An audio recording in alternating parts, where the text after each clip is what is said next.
The 9,841st meeting of the Security Council is called to order.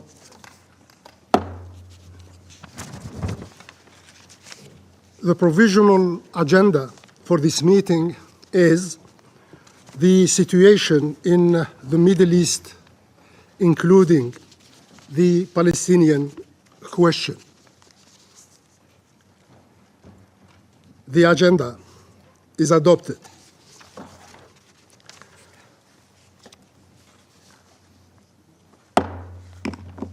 I would like to warmly welcome the Secretary General, the distinguished ministers, and other high-level representatives present in the Security Council chamber. Your presence today underscores the importance of the subject matter under discussion. In accordance with Rule 37 of the Council's Provisional Rules of Procedure, the Presidency of the Security Council invites the representatives of Bahrain, Bangladesh, Belgium, Brazil, Cameroon, Chile, Colombia, Cuba, Djibouti, Egypt, Iceland, India, Indonesia, Iraq, the Islamic Republic of Iran, Ireland, Israel, Japan, Jordan, Kazakhstan, Kuwait, Lebanon, Libya, Liechtenstein, Malaysia, the Maldives, Mexico, Morocco, Namibia, New Zealand, Norway, Peru, the Philippines, Poland, Portugal, Qatar, Saudi Arabia, South Africa, Spain, Switzerland, the Syrian Arab Republic, Thailand, Timor-Leste, Tunisia, Turkey, Uganda, the United Arab Emirates, the Bolivian Republic of Venezuela, and Vietnam to participate in this meeting. It is so decided.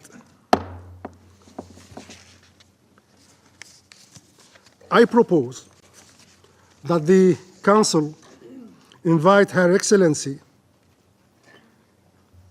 Ms. Fersin Aghabikian, Minister of State for Foreign Affairs and Expatriates of the Observer State of Palestine, to participate in the meeting in accordance with the provisional rules of procedures and the previous practice in this regard.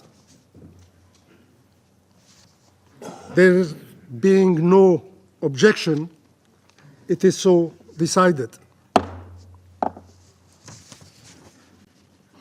In accordance with Rule 39 of the Council's Provisional Rules of Procedure, I also invite the following to participate in this meeting: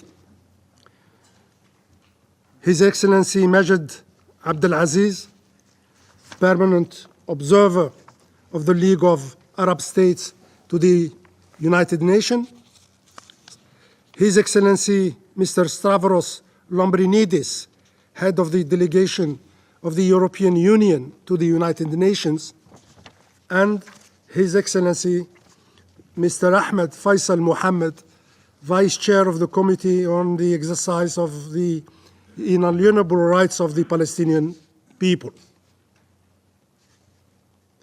It is so decided.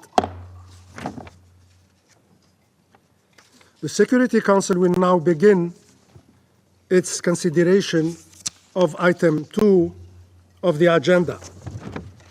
I now give the floor to the Secretary General, His Excellency, Mr. Antonio Guterres. Mr. President, Excellencies, I thank the Presidency of Algeria for convening this briefing. The Middle East is in a period of profound transformation, rife with uncertainty, but also possibility. It is clear the region is being reshaped, but it is far from clear what will emerge. We have a responsibility to help make sure the people of the Middle East come out of this turbulent period with peace, dignity, and a horizon of hope grounded in action. Mr. President, I'm just back from Lebanon, where I met with the Lebanese leadership along with the UN family, including our peacekeeping troops. A new dawn is rising in Lebanon, with a government hopefully soon in place where all Lebanese will feel represented and a state that will be able to guarantee security to all its citizens. The United Nations, including the Office of the UN Special Coordinator for Lebanon and the UN Interim Force in Lebanon, is fully committed to supporting the Lebanese people on this path. Despite enormous pressure and with considerable risk, our peacekeeping forces stood their ground for peace to help deliver a cessation of hostilities. Here from this Council, I want to reiterate my profound gratitude and admiration to the women and men of UNIFIL. And I also extend my deep thanks to the troop contributing countries. During my visit to southern Lebanon, I saw firsthand the dramatic human impact and destruction caused by the conflict. Israelis were also victims, suffering loss and displacement. I fervently hope all from both sides will soon be able to return to the areas where they lived and resume their daily lives, and we'll do all we can to relieve the suffering and support recovery. Mr. President, I can report that the cessation of hostilities is fragile, but it is holding. UNIFIL troops are undertaking vital efforts to nurture this process. They are working closely with the Lebanese armed forces. It is vital that the Israeli presence in the south ends as defined in the agreement, and that the Lebanese armed forces are present in the totality of Lebanon. In this regard, since 27 November, UNIFIL has carried out over 730 missions in cooperation with the Lebanese armed forces, facilitating their redeployment in more than 50 positions. And UNIFIL has also facilitated 39 humanitarian missions in coordination with the Lebanese armed forces, the Lebanese Red Cross, various UN entities, and NGOs.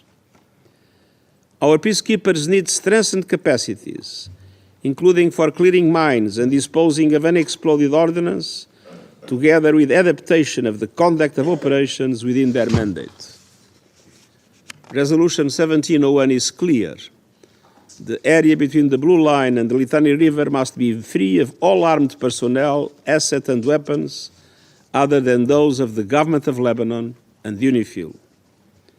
The parties must fully implement Resolution 1701, respect the sovereignty and territorial integrity of Lebanon, and end the violence once and for all. The UN will continue to support all efforts to transform the cessation of hostilities into true peace. Mr. President, in Gaza, at long last, the ceasefire and hostage release deal offer a ray of hope. I commend Egypt, Qatar, and the United States for their steadfast efforts to secure that deal. Yesterday, the first 3 female hostages were released as part of the first phase, and 90 Palestinian prisoners were also released by Israel. While many challenges lie ahead, we should appreciate the long overdue relief this moment provides for Palestinians in Gaza and the hostages reunited with their loved ones. We are doing our part to ensure the rapid scaling up of humanitarian deliveries. More than 630 trucks with humanitarian aid entered Gaza yesterday, at least 300 of them to the north. Mr. President, I want to repeat, nothing justifies the appalling October 7 terror attacks by Hamas, and nothing justifies the dramatic levels of death and destruction inflicted on the Palestinian people in Gaza. We have been relentless in calling for an immediate ceasefire, the immediate and unconditional release of all hostages, and the immediate action to protect civilians and ensure the delivery of life-saving aid to all those in need. Now the parties must make good on their commitments and fully implement the deal. I urge the parties to ensure that this deal leads to the release of all hostages and a permanent ceasefire in Gaza.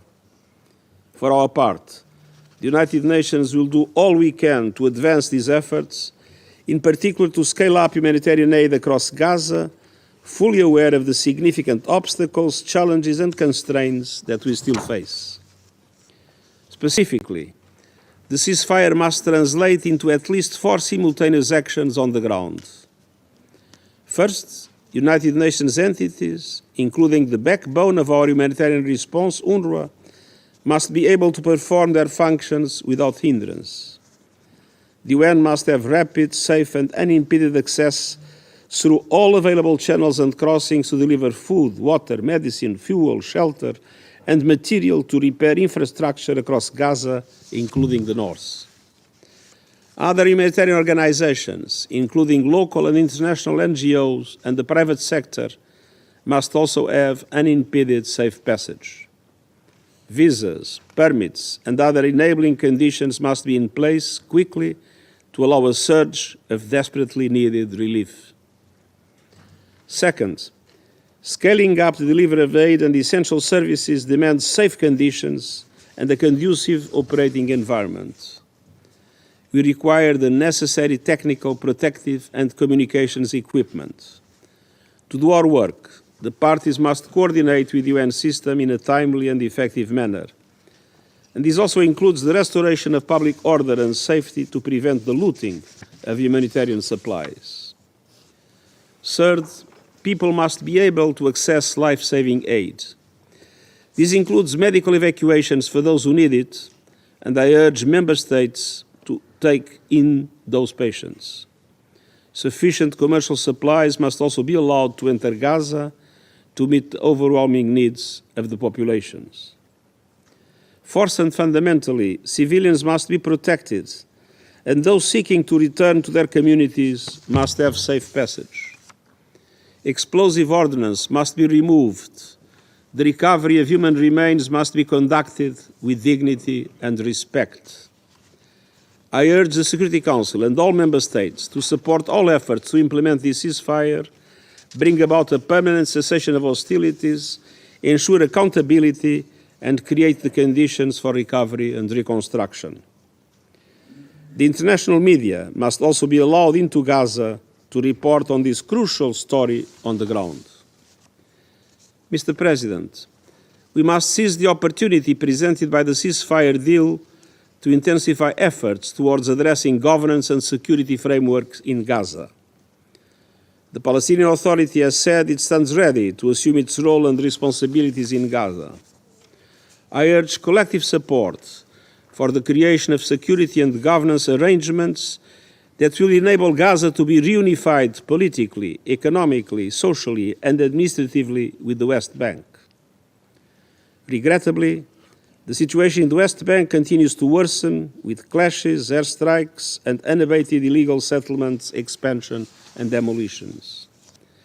I am deeply concerned about an existential threat to the integrity and contiguity of the occupied Palestinian territory of Gaza and the West Bank. Israeli administrative changes over the past 2 years have streamlined and accelerated the settlement approval process.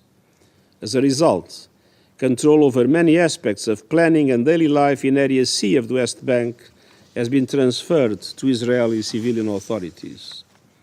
Senior Israeli officials openly speak of formally annexing all or part of the West Bank in the coming months.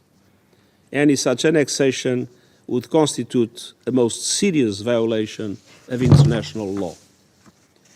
It is clear that greater stability in the Middle East requires irreversible action towards a two-state solution, with Israel and Palestine living side by side in peace and security, in line with international law, relevant UN resolutions, and previous agreements, with Jerusalem as the capital of both states. The United Nations will continue to support every effort to advance peace, stability, and a more hopeful future for Palestinians and Israelis and the broader region. Excellencies, finally, with respect to that broader region, allow me to say a few words about Syria. For centuries, Syria has been a crossroads of civilizations. Now it stands at the crossroads of history. Following the fall of the brutal previous regime and years of bloodshed, there is a possibility of promise for the people of Syria. We cannot let the flame of hope turn into an inferno of chaos. The United Nations is committed to working with Syrians and the international community to support a Syrian-led process that ensures a credible and inclusive political transition in line with the key principles of Security Council Resolution 2254, and I welcome the steps taken by member states showing solidarity with Syrians. But much more significant work in addressing sanctions and designations will inevitably be necessary, particularly in light of the country's urgent economic needs. Advancing an inclusive political transition is the most effective means to ensure that Syria receives more support. As Syria travels a new path and seeks to rebuild its institutions and political systems, we will support an inclusive process in which the rights of all are fully respected and that paves the way towards a united and sovereign Syria with its territorial integrity fully reestablished. Mr. President, in Lebanon, Israel, the occupied Palestinian territory, Syria and beyond, let us keep working for peace and security. As the region is undergoing a profound transformation, we must spare no effort to help shape it in the form of more justice, dignity, human rights, and peace for all the people of the Middle East, and I thank you.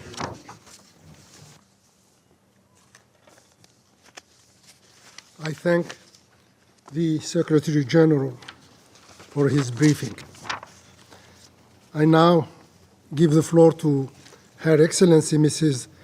Fersin Aghabikian, Minister of State for Foreign Affairs and Expatriates of the Observer State of Palestine. Mr. President, at the outset, I would like to thank you for convening this important session on the Palestinian issue level. I also thank you, Your Excellency, Mr. the Minister, for your presence and for presiding over this session. This reflects the interest you pay to the Palestinian issue and the fact that it is among your priorities on the Security Council agenda. I would also like to express our appreciation to the delegation of Algeria for the great efforts you are making to support the Palestinian people and their just cause, and for all you have made to encourage the Security Council to adopt a firm position regarding a ceasefire in Gaza. On behalf of the State of Palestine, the people and leaderships of Palestine, I would also like to thank the Secretary General of the United Nations, Mr. Antonio Guterres, for his noble positions, principled positions. And I also thank all the UN staff members, especially those working on the ground and providing assistance and relief to our people in its plight and in the catastrophic humanitarian situation we are witnessing. I would also like to thank Their Excellencies, the ministers participating in this session. Your Excellency, Mr. Ahmad Attaf, Minister of Foreign Affairs in Algeria, President of the Security Council, Your Excellencies, members of the Security Council, ladies and gentlemen.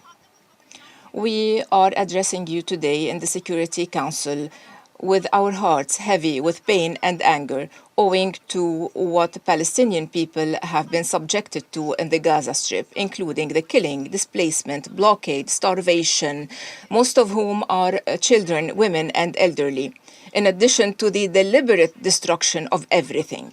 As for the West Bank and East Jerusalem, our land is being looted and our properties and holy sites are being desecrated and our rights are being violated through the crimes perpetrated by the occupation forces and the settlements without any accountability, without any accountability. The practices, measures and laws implemented by the occupation government are illegitimate in the occupied territories. They aim at undermining the two-state solution and weakening the official institutions of the State of Palestine. They prevent the Palestinian people from exercising their right to self-determination and to build an independent Palestinian state, a sovereign Palestinian state with East Jerusalem as its capital. It ignores the resolutions of the international legitimacy adopted by the Security Council, the General Assembly, the Human Rights Council, and international tribunals, the last of which was the advisory opinion of the ICJ calling for an end to the illegal Israeli occupation, including an end to settlements. The glimmer of hope that we are seeing today and for which we have been working with our brothers and friends 15 months allowed us to reach a ceasefire in the Gaza Strip thanks to the commendable mediation efforts of Qatar, Egypt, and the United States. We hope that this ceasefire will hold and succeed, leading to a full and final ceasefire without any return to aggression, and that it will lead to a full withdrawal of the occupation forces from the Gaza Strip, laying the foundations for a political track based on the resolutions of international legitimacy that would end the occupation and implement the advisory opinion of the ICJ pursuant to the GA resolution calling for an end to occupation within 1 year.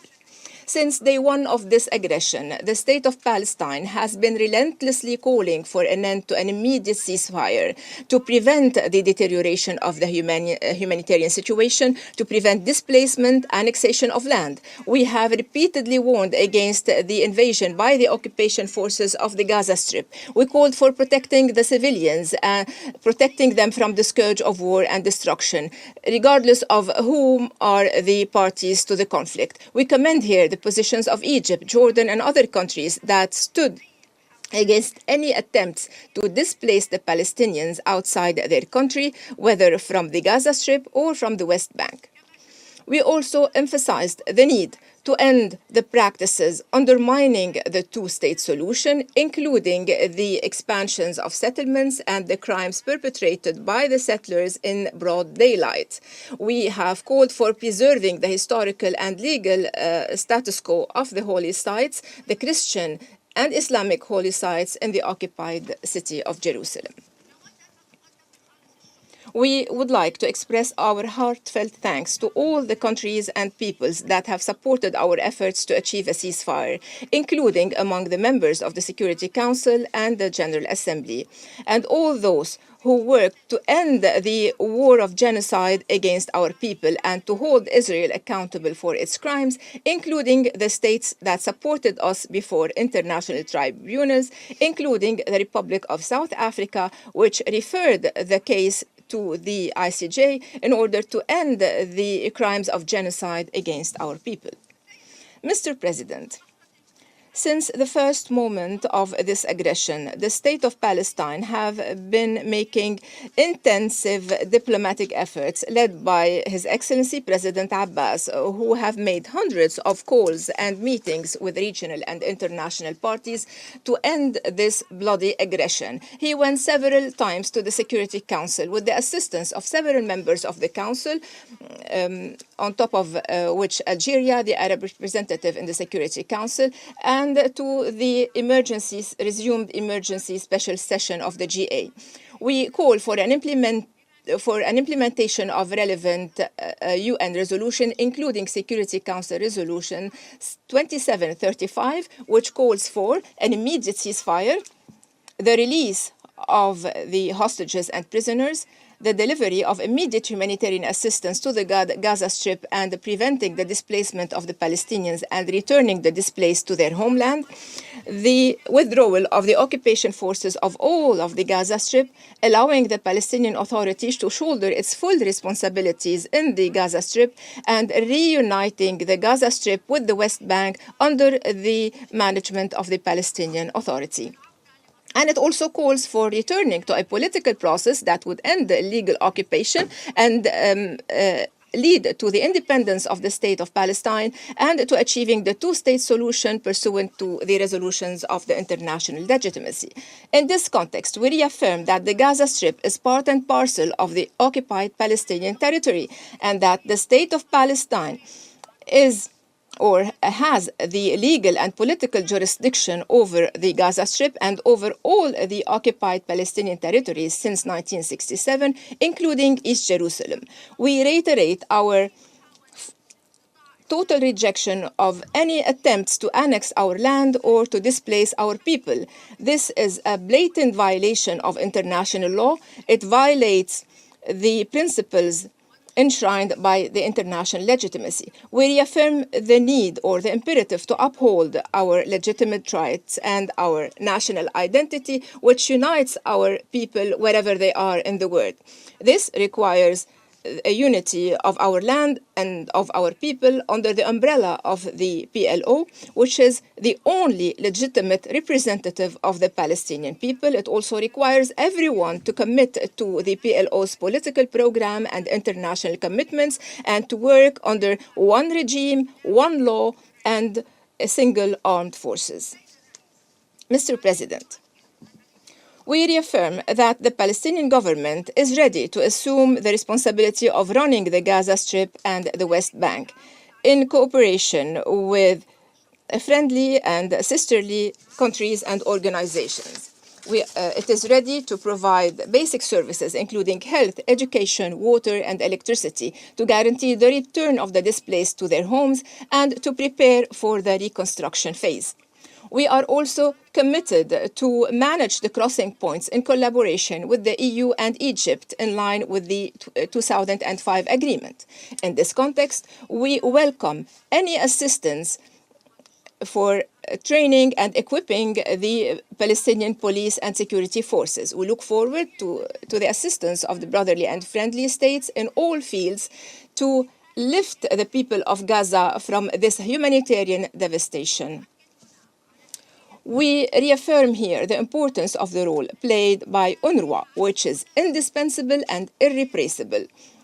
The Israeli occupation powers do not have the right to prevent UNRWA from implementing its mandate to serve the Palestinian refugees in the occupied territories and in all the areas of operations where the Palestinian refugees live, especially that this agency was created and its mandate determined through UN resolutions, and the Israeli occupation powers do not have the right to prevent it from working. Mr. President, we would like to express our deep appreciation to the countries that have supported our people in these difficult times. We call upon the international community to provide further urgent humanitarian support and to cooperate with the Palestinian government to enhance its abilities to play its role and shoulder its responsibilities. However, we emphasize the need to reach a lasting and comprehensive political solution for the Palestinian issue and for peace in the Middle East. Therefore, we commend the efforts of all the Global Alliance for Peace, which was created in past September in New York with the leadership of the Kingdom of Saudi Arabia, the EU, and the Kingdom of Norway. We also commend the efforts of the Arab Islamic Committee, headed by the Kingdom of Saudi Arabia, which have been mobilizing efforts throughout the world to end the aggression, to implement the two-state solution in line with the resolutions of international legitimacy, and to achieve international recognition and a full membership of the State of Palestine in the United Nations. and also to end the Israeli occupation and to build an independent Palestinian state along the lines of the 4th of June 1967 with East Jerusalem as its capital, to solve the issue of the refugees in line with UN Resolution 194. This would give a chance to peace and stability, not only between the Palestinians and the Israelis, but also for all the countries of the region so that they can live in security, peace, and good neighborliness. We look forward to holding the international conference to implement resolutions of the international legitimacy pertaining to the Palestinian issue and the two-state solution, which will convene in June in New York. We call upon all the participating countries to take practical, decisive measures to end the occupation and to support the independence of the State of Palestine and to achieve just peace. Mr. President, our people are struggling for a just and comprehensive peace, a peace that would secure security for all. Therefore, we reiterate our call before your august council to grant the State of Palestine full membership in the United Nations and to adopt the Arab peace plan that was explained in the address of President Abbas in September before the General Assembly. That statement was supported by the Kingdom of Saudi Arabia and the countries participating in the Conference for the Alliance for Peace. And the plan would allow the State of Palestine to achieve independence over its land occupied since 1967, with East Jerusalem as its capital, and would allow everyone to live side by side in peace, security, and good neighborliness. Thank you. I thank Her Excellency Mrs. Aghabikian for her statement. And the Presidency of the Security Council gives the floor to the representative of Israel. Thank you, Mr. President. Esteemed Ministers, Excellencies. On October 7th, 2023, Hamas perpetrated the worst massacre against the Jewish people since the Holocaust. Over 1,200 lives were brutally taken, and more than 250 people were abducted. Amidst this darkness, the unity and resilience of the Israeli people shines through. It is this unity that has driven Israel's determination to achieve the objectives of this war, bringing all of the hostages home, dismantling Hamas's military and governing capabilities, and ensuring that Gaza will never again pose a threat to Israel. 472 days. For that length of time, hostages have been subjected to unimaginable suffering, among them the 3 women released yesterday. Romi Gonen, age 24, was abducted from the Nova Music Festival after witnessing the murder of her best friend. Injured, she was taken to Gaza, where she received practically no treatment for her severe wounds. Emily Damari, a 28-year-old British Israeli, was taken from her kibbutz, Kfar Aza, after a terrorist invaded and massacred her neighbors. In the last message before her abduction, she wrote that terrorists were in her neighborhood, shooting near her apartment. Doron Steinbrecher, 31, a veterinary nurse, was also kidnapped from kibbutz Kfar Aza after being trapped in her home. A video later emerged showing her pale, thin, and visibly suffering in captivity. These women, who endured unimaginable sufferings, are heroes. They embody the strength and resilience of the Israeli people, standing as eternal symbols of courage in the face of inconceivable cruelty. Yet even as we see the first hostages finally returning home, the joy of their return is shadowed by the immense pain that remains. Families have endured months of psychological torture, forced to watch staged videos of their loved ones, broken and afraid. Hamas has weaponized fear and grief as tools of control. Their propaganda videos of hostages are calculated acts of terror. They serve as tools of psychological warfare, amplifying fear and grief to deepen the suffering of the hostages, their loved ones, and the entirety of Israeli society. The suffering of our hostages has extended beyond the psychological to include physical violence and abuse, deprivation of basic needs like food and medical care, and conditions that violate every norm and concept of human decency. For the last 472 days, these innocent people have known only misery, violence, and torture at the hands of Hamas. Hamas's brutality has not stopped at kidnapping. It has extended to the execution of hostages and all kinds of immeasurably cruel acts. We will never forget any of the victims of these atrocities, and their memory will strengthen our fight to ensure justice and security for all our people. Among them, Kfir Bivas, who just 2 days ago should have celebrated his 2nd birthday. Yet for this little boy, his brother Ariel, his parents Shiri and Yarden, still held in captivity, there have been no celebrations, just as there were none for his 1st birthday, only captivity and suffering. The Security Council must confront an uncomfortable truth. It called for the release of these hostages, but these calls were ignored by Hamas. The Council passed resolutions and demanded their release, yet Hamas, a terror group which heeds to no international norm or law, violated these resolutions with no accountability or price to pay. And yet, it was Israel that was scrutinized in this very room, while no measures against those who kidnap babies and elderly were adopted. By failing to hold Hamas accountable, the Council has set a dangerous precedent. This failure represents a profound lapse in judgment across the international community. It signals to the world that terrorist organizations can operate with impunity, exploiting innocent lives as bargaining chips without fear of meaningful repercussions. This precedent emboldens not just Hamas, but any group that seeks to emulate its tactics. The global ramifications of this inaction are staggering. It threatens the very foundations of international security and justice. Some of the consequences of this failure may be salvaged. Israel demands that the Council takes the most basic moral step to unequivocally condemn Hamas and to finally designate it as the terrorist organization it is. Mr. President, it was Hamas that initiated this war with its brutal attack on October 7th, and its fellow Iranian proxies across the region followed suit, joining the attacks against Israel.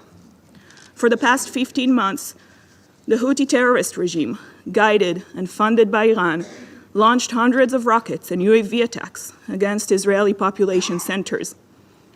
On our northern border, 63,000 of our citizens were forced to evacuate as a result of Hezbollah firing over 22,000 rockets, missiles, and anti-tank munitions at their homes.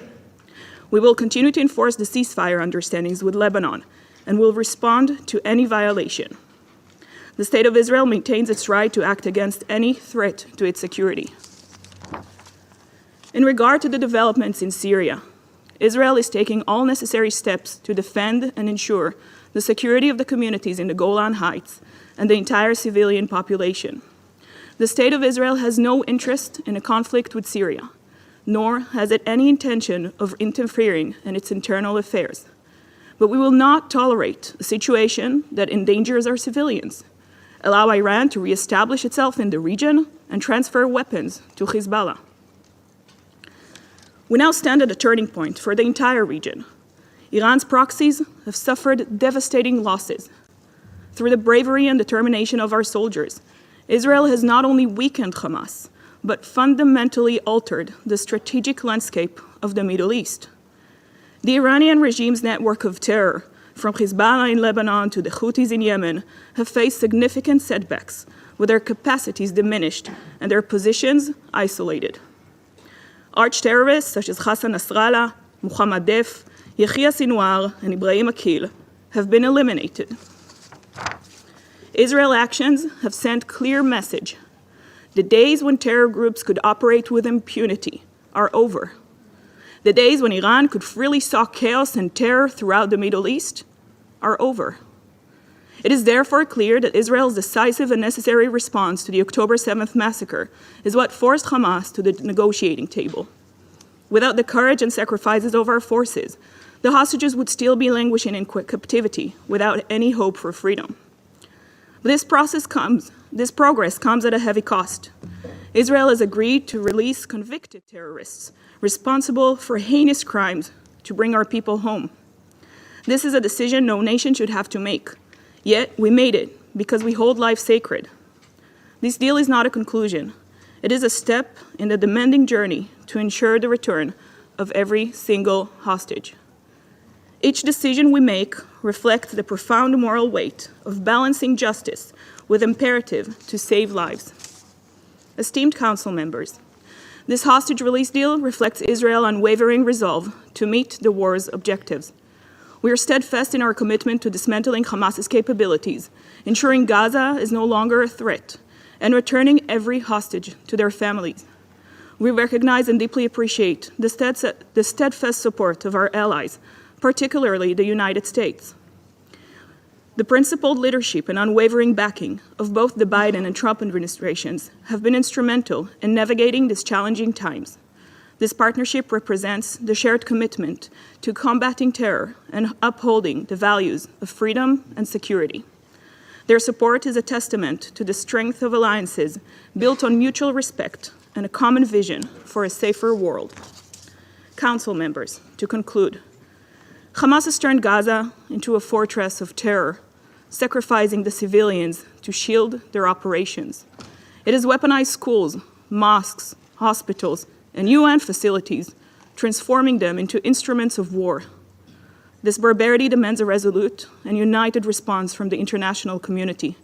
Failing to act decisively against Hamas sends a dangerous message to other terrorist organizations that such tactics are permissible. It is a test of our collective will to uphold international law and human dignity. The families of the hostages and the people of Israel know that this moment is only the beginning. This war will not end until every hostage is returned and Hamas's ability to terrorize is dismantled. We will not rest until every one of them is back home. We will not stop until the threat of Hamas is eliminated. And we will never forget the price that has been paid by the innocent. Thank you, Mr. President. It is the result not only of the extreme pressure that Hamas has been under and the changed regional equation after a ceasefire in Lebanon and weakening of Iran, but also of dogged and painstaking diplomacy. This conflict should have ended long ago. We must never forget the lives taken as a result of the brutal Hamas terrorist attack on October 7th and the horrors endured by countless innocent people in the war that followed. We cannot allow Hamas to continue playing spoiler on behalf of the Palestinian people any longer. Not after it started this conflict through its barbaric attack on October 7th and its deplorable behavior ever since. We have seen Hamas cynically weaponize the suffering of Palestinians by using civilian infrastructure, like schools and hospitals, to store caches of weapons, house fighters, and coordinate attacks. We have also seen Hamas play the victim, making appeals to the international community on behalf of Palestinians in Gaza, while at the same time actively making decisions and employing tactics that put them in danger. We can no longer allow Hamas to dominate the Palestinian political landscape in Gaza. We welcome the Palestinian leadership's recent statements emphasizing how Hamas is placing the interests of Tehran over that of the Palestinian people, and thereby bringing about the destruction in Gaza. Israel's fight is with Hamas, not with the Palestinian civilians the terrorist group falsely claims to represent, but often put in harm's way. No one benefits from a deepening humanitarian crisis in Gaza, least of all the millions of Palestinian civilians mired in a conflict they did not start and are powerless to stop. Colleagues, now is the time for all parties to ensure critical aid reaches those in need throughout Gaza. We urge countries to support this effort through funding and resources and to help scale up much-needed humanitarian aid. Colleagues, as we all know, Work to finalize the ceasefire was difficult. It took far too long to reach an agreement to end the bloodshed. In the near future, the region's leaders will need to make difficult choices to help forge a new reality.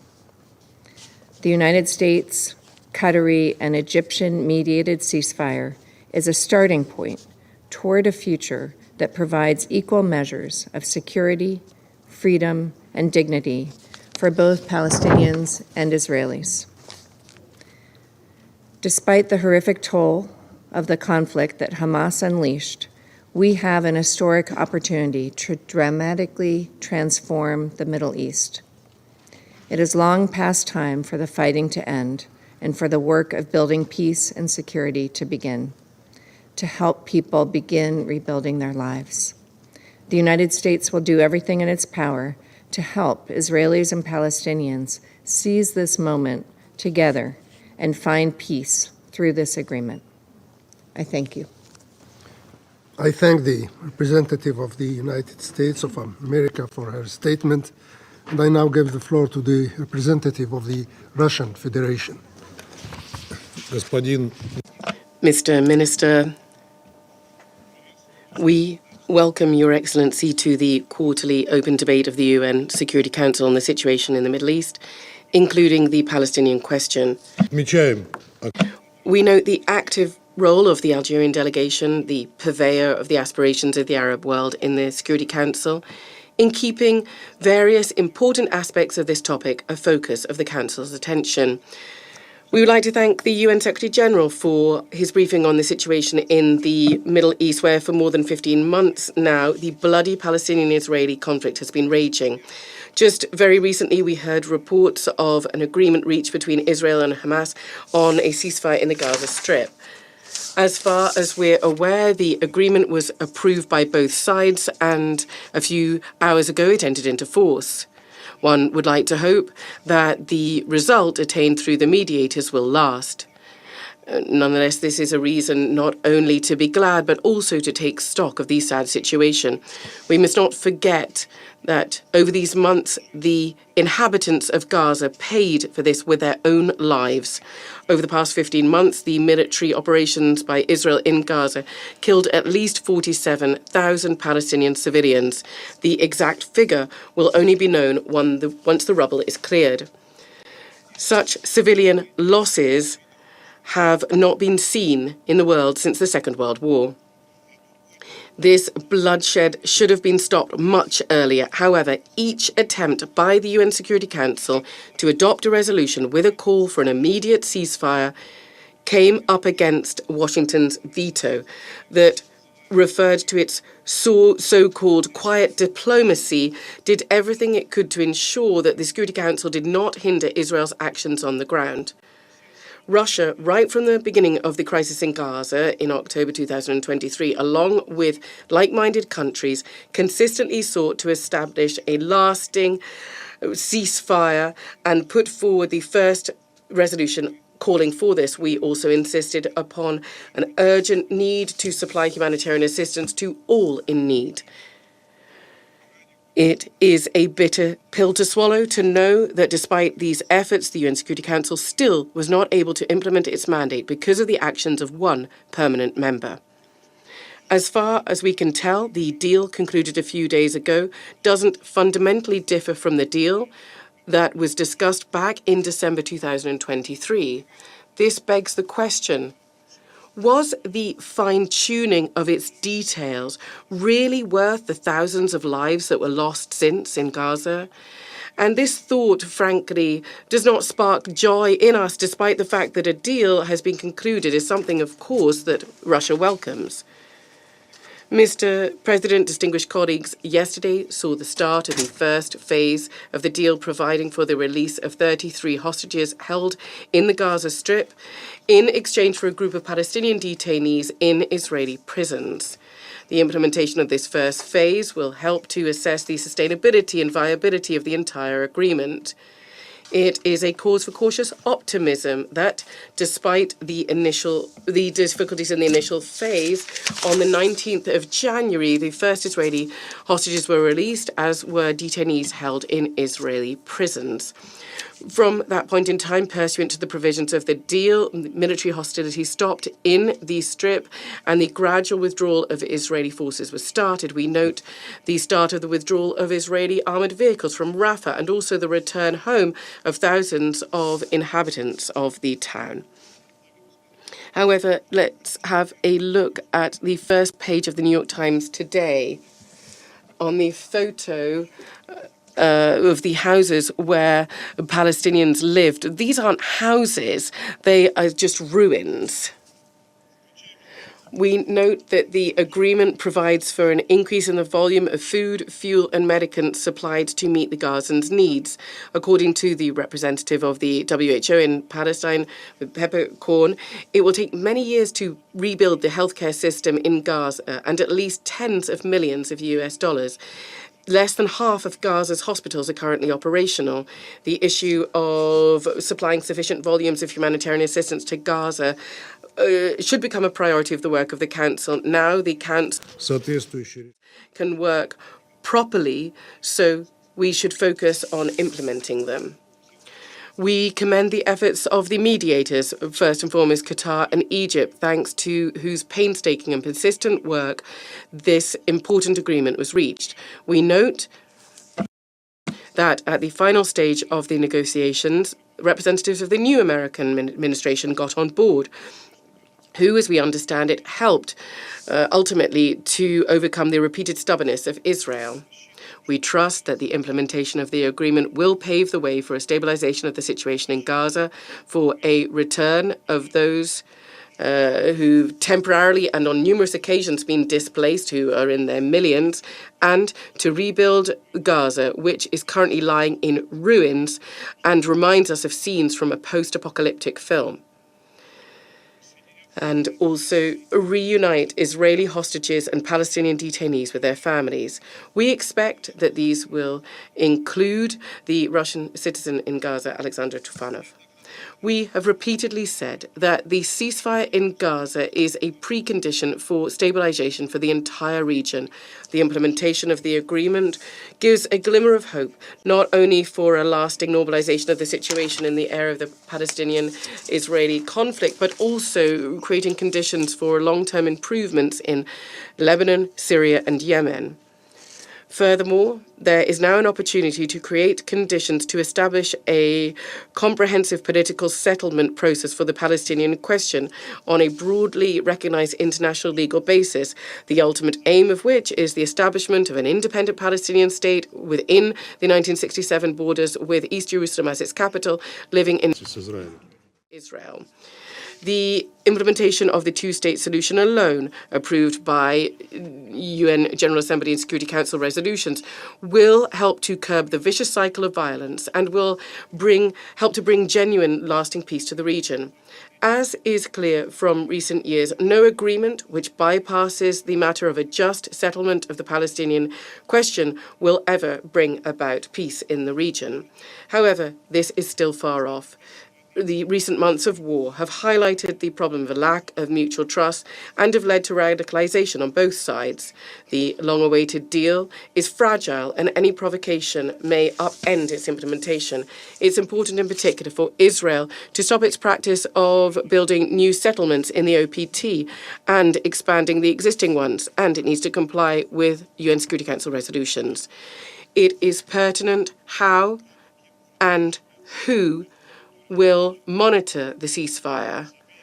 On both sides, voices are already rising up of those who are not happy with the agreement and who are just waiting to accuse their opponents in violation of their agreements. It is the duty of the entire international community to protect this ceasefire and to strengthen the voices of those Palestinians and Israelis who prefer peace to war.